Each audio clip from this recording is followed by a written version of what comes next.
Glenn Beck is a man of principles, deep principles, which explains why he was for the government bailouts before he was against them. Observe. Now, the first step to solving any kind of problem is, and I know this because I'm a recovering alcoholic. Hello, my name is Glenn. I'm an alcoholic. Keep working the program, Glenn. First thing you have to do, 12 steps of Alcoholics Anonymous, we have to admit we're powerless over alcohol and our lives have become unmanageable. When will Washington and the politicians stand up and greet our country with, hello, my name is Washington, I'm a politician, and I'm addicted to spending? That would be the day that monkeys fly out of my butt. It ain't gonna happen. Why? Because this isn't a problem for them. There was yet another bailout signed into law yesterday. This time, it was called the teacher bailout. Now, I'd give you the title of the bill, if it had one. I'm not making this up. Let me show you the actual title of this act. There it is, Section 1. This act may be called the blank act of blank. Who wouldn't vote for that? What, did the Office of Overtly Patriotic Bill Naming run out of happy, fluffy bill titles like the Affordable Jobs Act for American-loving Americans going back to work at their job and Sick Kids Too Act? Oh, would have liked to vote for that one. Who doesn't love sick kids and want people to have jobs? So this bill doesn't even have a name. But it does have a price tag, $26.1 billion, passed by a 247 to 161 vote yesterday. And the president got out his little pen and signed it into law. Has been venting heavily against the government's bailout of the mortgage industry. But what nobody's really focusing on is we're at the beginning of this crisis. The government keeps trying to fool us with makeup and sunglasses. What? It's going to be great in about 10 minutes. Hang on just a second. It's going to get really, really good. Obama is now pumping in $75 billion for the people who took risky loans. All right, Mr. Beck joins us now from New York. Okay. You're going to play nice tonight, Bill? We live in a society now where nobody has to pay for anything. I mean, they're going to give you bonuses if you actually pay your mortgage for 5 years. Well, that's fantastic. What about me? I paid my mortgage. I'm doing it. You know what? If you took a mortgage out, and it's different if we're talking about, I still don't bail you out, but I feel sorry for you.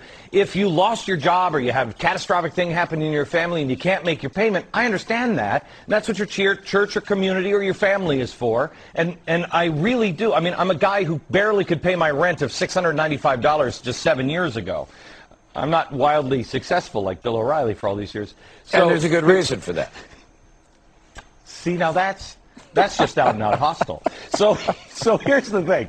So, you know, I feel bad for you, but if you went and you took out a loan and now you can't make your payment because you're upside down, well, you know what? Everybody's upside down in their car, too. The minute you drive off the lot, there are a lot of Americans that believe you. Listen, there are a lot of Americans that agree with you, and I philosophically agree with you as well.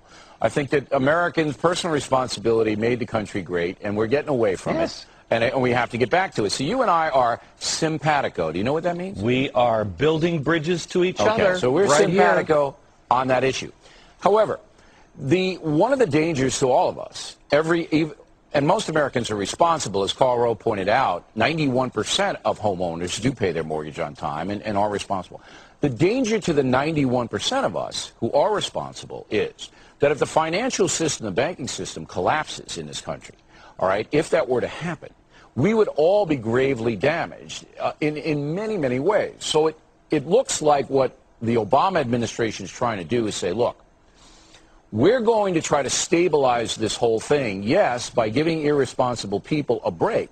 But it's for the greater good. Stop to with make the greater sure good. That the financial system doesn't collapse. When did we go into a country where it's all for the greater good? When did we sign up to be a part of the Borg? We are a country built up of individuals, and individuals that need to have personal responsibility. But if the banking system goes under because of derelict mortgages, the banks are going to go under, Bill. The banks are, get used to that. The banks are going to go under. Well, now we're stuck in a position where we let that plane fall out of the sky, or we do our best to try to have some sort of a controlled crash landing that saves lives and let us salvage what we can.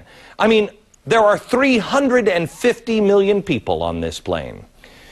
The truth is that while $700 billion is an awful lot of money, it is not nearly enough to purchase all the bad assets out there because they're already after it. Treasury Secretary Hank Paulson knows this. So does Fed Chairman Ben Bernanke. So does the President. So does Chris Dodd, Barney Frank, Obama, McCain, all of them. They all know. When you start to realize that the term bad assets is soon going to apply from everything from credit card balances to your home equity loan to your car loan, you name it, that's going to add up. The real bailout number is probably going to be about 3 times higher. It's probably going to be at least $2 trillion or more. I have said this to you over and over again. You got to prepare. I am not a financial advisor. I'm a dope. I'm a rodeo clown. I'm a recovering alcoholic who spends way too much, saves way too little. I'm just trying to get by, just like you are, on the little bit of knowledge that I have. I am not trying to offer financial advice to anybody. I am trying to offer a dose of sanity and reality in a world that seems to have lost both. We are not in the 9th inning of this game. You know it and I know it. You feel it here in your gut. We are in the 2nd inning. The price for our years of greed and burying our heads in the sand while these companies and our government just loaded this plane up cannot be paid for by writing another check or passing a few new federal regulations. It's going to be much more painful than that. It has to be. That plane is going to come out of the sky one way or another. The taxpayers may have to pay the bill for this, but believe you me, the people who have done this to us, they better damn well be held accountable, and they will pay as well. Otherwise, these things will increase in value. I have been warning you and asking you, please spread the word about all of this since last year. But I've turned the page. While I am sorry that Gloomy Glenn is back, I need to tell you what all of the people with agendas or in a brokerage house or constituencies, they can't or won't tell you. A hard landing is now the best scenario we can hope for. Just don't kill everybody on the way down. The worst case scenario is just that. In the words of our immortal Treasury Secretary just last Wednesday night, quote, heaven help us all. While Glenn Beck isn't consistent, we all have to bow to his greater intellect. You did. Arnie, did you say that about the kids? You just love the kids. Oh, you little poodle kids. I went love to you, a Arnie. Catholic school for a few years, and then they moved me to the public school. No crowded classrooms, and the train kept rumbling by, and my desk, I'd sit at my desk. I can't even concentrate, teachers.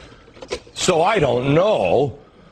But I'm thinking that maybe we could skip a few turtle tunnel projects in the stimulus and give it to teachers instead. I can hear them. Do you hear them? The liberal blogs right now. Glenn Beck basically wants to turn turtles and have them cross the roads and be crushed by cars. Yes, that's me. I am evil, aren't I? And this bill, out of the goodness of their humble heart, they saved the teachers and the children. And there were no ulterior motives or of power or control. No, no, my gosh, man. We're teachers, we're practically doctors. We're surgeons. And the little brains of the little ones we love so much.